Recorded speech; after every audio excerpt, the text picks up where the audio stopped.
मुझे शादी के नाम से डर लगता था, क्योंकि शादी के नाम पर जो खिलवाड़ लड़कियों के साथ किया जाता था वह मुझे डराता था। यही वजह थी कि मैं शादी नहीं करना चाहती थी। लेकिन मेरे इनकार करने के बाद भी मेरी शादी कर दी गई थी। मैं अपने कमरे में बैठी बेतहाशा रो रही थी, क्योंकि आज मेरी शादी की पहली रात थी और इस रात को हर लड़की बहुत अरमान और सपना सजाए अपने पिया के घर आती है। लेकिन पति के आने का सोचकर ही मेरा दिल बुरी तरह से कांप रहा था। मेरा जी चाह रहा था कि मैं कहीं जाकर छुप जाऊं, जहां मेरा पति मुझे देख ना सके। बदहवास की वजह से मेरे हाथ पांव ठंडे हो चुके थे। डर के मारे मुझे अपना दम घुटता हुआ महसूस हो रहा था कि तभी कमरे का दरवाज़ा खुला और मेरा पति आकाश कमरे में आया। उसे देखकर मेरी आंखों से आंसू बहने लगे थे। डर के मारे मैंने अपनी बेड की चादर को अपने हाथों में दबोच लिया था। मैं किस तकलीफ से गुजर रही थी यह मैं ही जानती थी। मेरा पति मेरे पास आकर बैठ गया। कुछ देर तक मेरे हसीन चेहरे को बड़ी मोहब्बत से देखने लगा। मैं बेहद खूबसूरत थी और यही मेरे लिए सबसे बड़ा मसला बन चुका था। जैसे ही उसने अपना हाथ मेरे हाथ पर रखा तो कहने लगा, क्या बात है आलिया, तुम इतना ज़्यादा नर्वस क्यों हो? अब मैं उसे क्या बताती कि मुझे शादी से डर लगता है। मैंने ना में सर हिला दिया। वह कहने लगा, फिर तुम इस कदर घबराई हुई क्यों हो? मैंने धीरे से कहा, मुझे इस रिश्ते से डर लग रहा है। मेरी बात सुनकर वह हंसने लगा और मेरा हाथ थामकर मुझे तसल्ली देने लगा। कहने लगा, परेशान मत हो। मैंने कहा, लेकिन मुझे बहुत डर लग रहा है। वह कहने लगा कि देखो, इसका एक ही हल है। मैंने पूछा, क्या? मेरी इस बात को सुनकर उसने मेरे हाथों को थामकर मुझे तसल्ली दी और उसके बाद उठकर खड़ा हो गया। अलमारी के पास गया, अलमारी खोली और एक मेडिसिन लाकर मुझे थमा दी। साथ में पानी का गिलास दिया। कहने लगा, यह गोली खा लो। मैंने कहा, यह कैसा दवा है? आकाश कहने लगा, तुम्हारी तमाम परेशानी का हल है इस गोली में। आकाश की बात को मैं समझ नहीं पा रही थी। मैं सोचने लगी, आखिर मेरी परेशानी का हल यह गोली कैसे हो सकती है? तो आकाश ने विश्वास दिलाया कि यह गोली खाने के बाद तुम्हारा सारा डर और परेशानी खत्म हो जाएगा। तो मैं वह गोली खा ली। आकाश मेरे करीब आने लगा। उसने मेरे दोनों हाथ को थामकर अपने होठों पर लगाया था।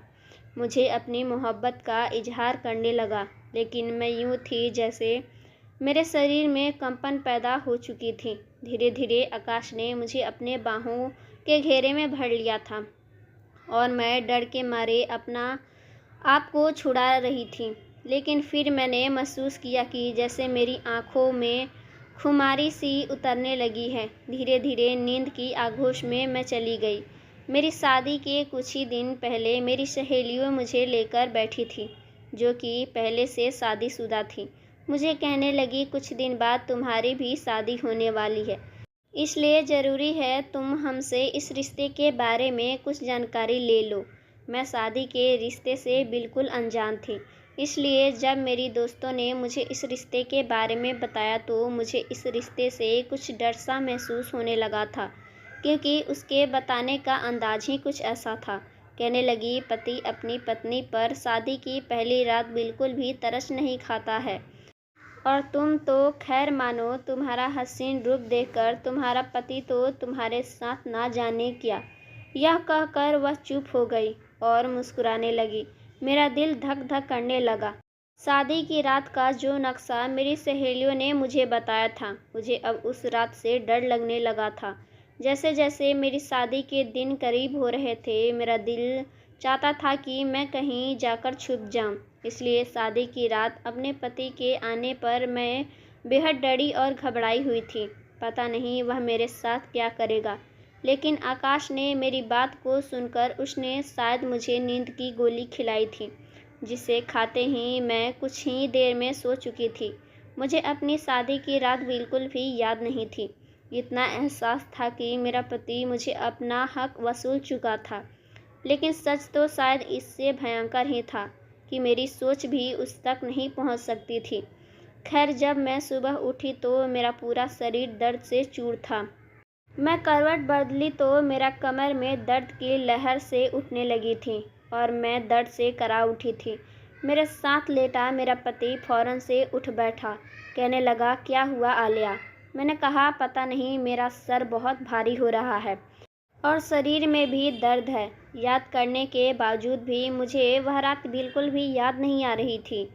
समझ नहीं आ रहा था। मैं बेड पर नज़र दौड़ाई तो मेरे हाथ में पहनी कांच की चूड़ियाँ टूटकर बेड पर बिखरी पड़ी थीं।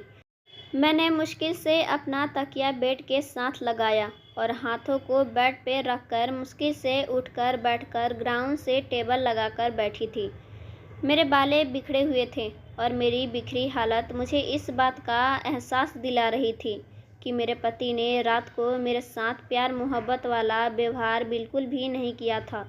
दर्द के मारे रोने लगी और मेरे रोने पर मेरे पति ने कहा, देखो, शादी की पहली रात थी तो तुम्हें ज़्यादा महसूस होगा, लेकिन धीरे धीरे तुम्हें इस बात की आदत पड़ जाएगी और फिर जब पत्नियां खूबसूरत हो तो इंसान कैसे अपने जज्बात पर काबू पा सकता है। और फिर तुम रात को बहुत ज़्यादा डरी हुई थी। मुझे लगा कि अगर मैं तुम्हें मेडिसिन ना दूं तो तुम मुझे अपने करीब नहीं आने दोगी और मैं अपनी यह रात बर्बाद नहीं करना चाहता था। यह कहकर वह उठकर बाथरूम में चला गया, लेकिन मुझे अपना शरीर इस काबिल भी नहीं लग रहा था कि मैं उठकर खड़ी हो पाती।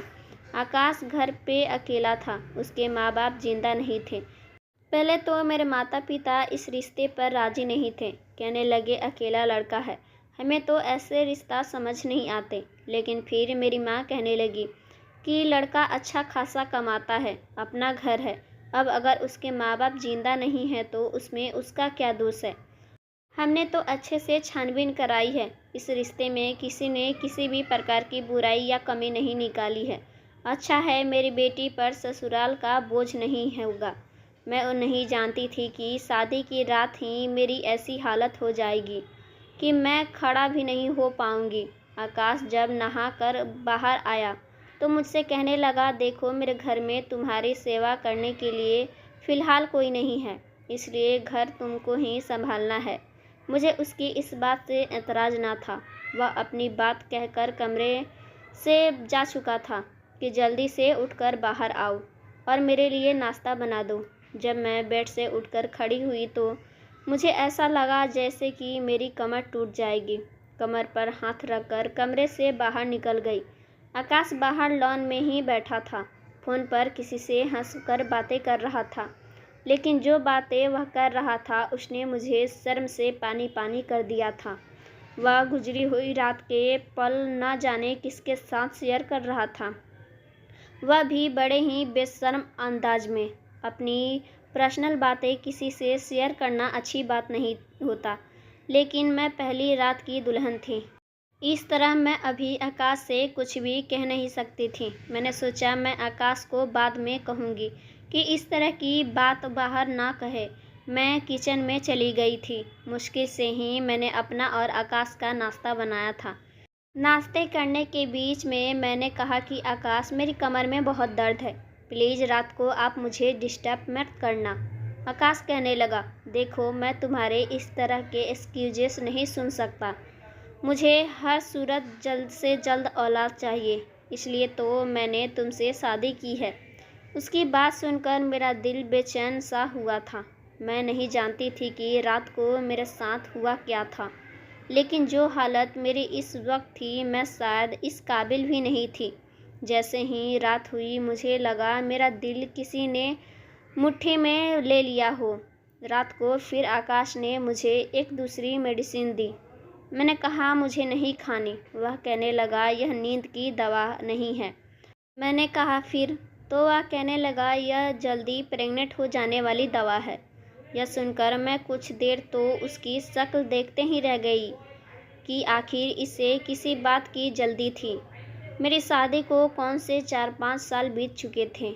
अभी तो शादी को 4 दिन भी नहीं गुजरे थे। आखिर वह मुझे इतनी जल्दी प्रेग्नेंट होने की दवा क्यों दे रहा था। मैंने कहा, आकाश, अभी इतनी जल्दी क्या है, अभी तो हमारी शादी को कुछ ही दिन गुजरे हैं। आराम से 4 साल बाद बच्चा के प्लान करेंगे। अभी तो खुद ही हमारी मौज मस्ती के दिन हैं। वह कहने लगा, मैं कुछ नहीं जानता। शायद तुम्हें अंदाज़ा नहीं है मुझे कितनी जल्दी ही है बच्चे की। मुझे बच्चे बहुत पसंद है। शादी से ज़्यादा मुझे बच्चे की ख्वाहिश थी और इसलिए मैंने तुमसे शादी की थी। यह कहकर उसने वह मेडिसिन मेरे मुंह में डाल दी और पानी का गिलास मेरे हाथ में थमा दिया। मैंने पानी पीकर वह दवाई अपने अंदर उतार ली, लेकिन मुझे हैरान इस वक्त हुई थी जब पिछली रात वाली बेहोशी मुझ पर फिर से आने लगी थी। उस वक्त मेरा दिल इस काबिल नहीं था कि मैं यह बात सोचती कि अगर यह दूसरी दवा थी तो मुझे नींद क्यों आ रही थी। फिर मुझे कुछ ही होश नहीं रहा। सुबह मेरी आंख दर्द की वजह से जल्दी खुल गई थी। उस वक्त मेरी कमर में इतना दर्द था कि मैंने आकाश को उठा दिया। मैंने कहा, मेरी कमर में बहुत दर्द है, मुझे सहा नहीं जा रहा। भगवान के लिए मुझे डॉक्टर के पास लेकर चलो। लेकिन वह झुझलाकर कहने लगा, अभी तो दिन भी नहीं चढ़ा, तुम क्यों मेरी नींद का सत्यानाश कर रही हो।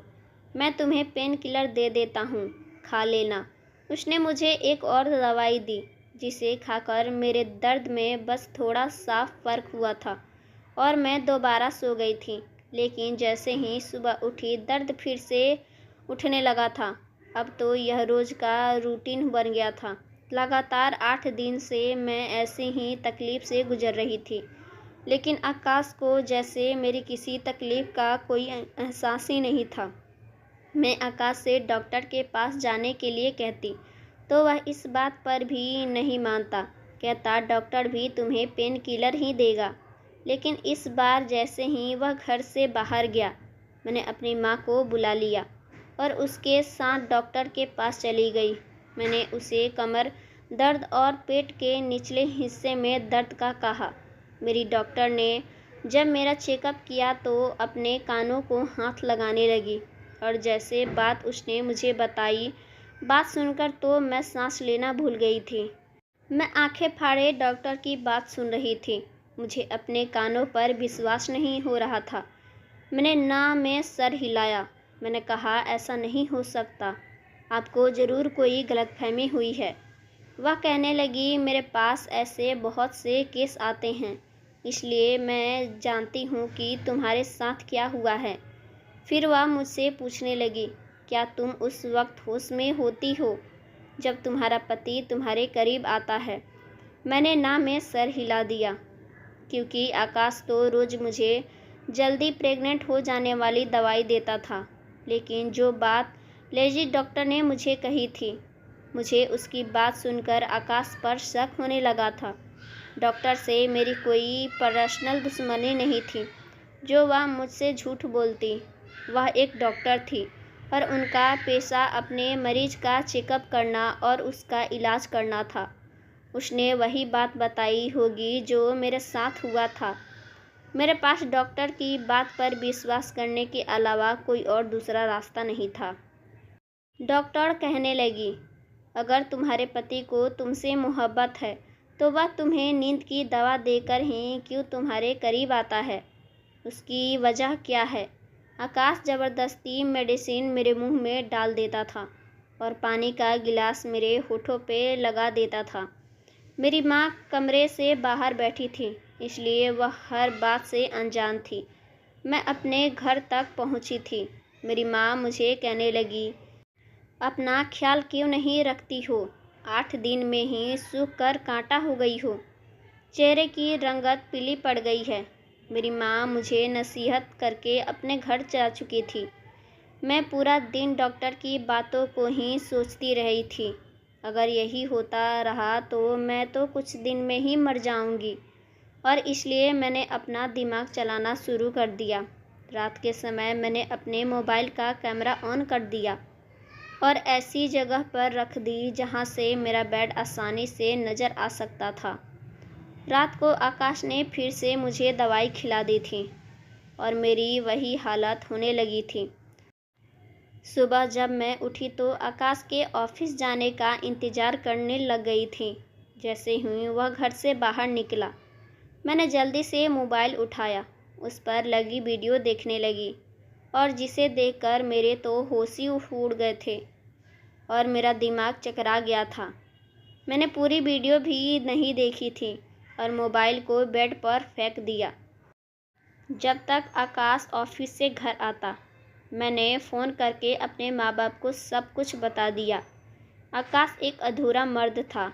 वह इस काबिल नहीं था कि बच्चा पैदा कर सकता, बल्कि वह तो इस काबिल भी नहीं था कि पत्नी के पास भी आ सके और अब पति पत्नी वाला रिश्ता बना सके, क्योंकि वह एक नंबर था।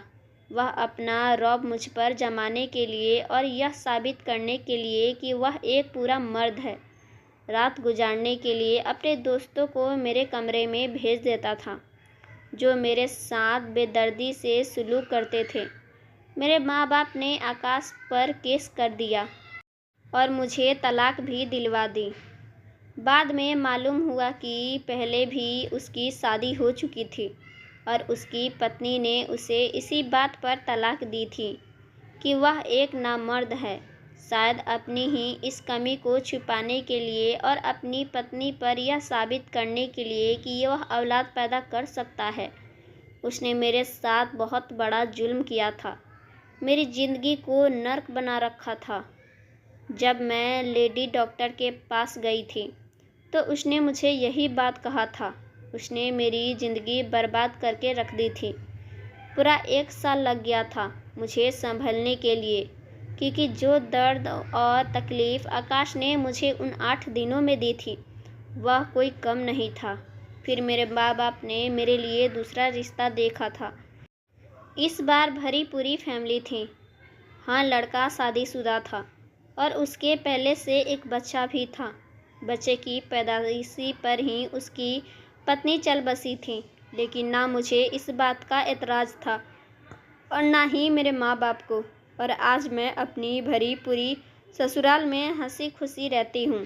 मेरे पति मुझे बेहद मोहब्बत करता है, मेरी हर ज़रूरत का ख्याल रखता है और मैं भी उसके बच्चे को सच्चे मन से अपना लिया और उसे सगी माँ की तरह प्यार देती हूँ। भगवान ने मुझे जितनी तकलीफ़ दी थी, उसकी भरपाई एक अच्छे पति के रूप में देकर कर दी थी। मैं अपने भगवान का जितना धन्यवाद करूं उतना कम है। लड़की के माँ बाप यह सोच के अकेले लड़के को अपने दामाद के रूप में चुनाव ज़्यादा पसंद करते हैं कि अकेला है, उसके बेटी पर सास ननद और परिवार का बोझ नहीं पड़ेगा। लेकिन मुझे लगता है कि ससुराल भरा पूरा हो, सास ससुर हो, तब उसकी लड़की अपने ससुराल में ज़्यादा खुशी रहती है, क्योंकि पीछे से अगर पति कोई गलती करता है तो उसे डांटने के लिए सास ससुर मौजूद होते हैं, उसे सही राह दिखाते हैं, उसे समझाते हैं। उसके माँ बाप का हाथ उसके सर पे होता है। दोस्तों, कहानी कैसी लगी कमेंट करके ज़रूर बताइएगा। वीडियो अच्छी लगी तो वीडियो को लाइक कर देना, चैनल पर नया है तो चैनल को सब्सक्राइब कर देना और हाँ, नोटिफिकेशन बेल को ज़रूर दबाना ताकि अगली अपडेट सबसे पहले आपको मिले। Thanks for watching my video.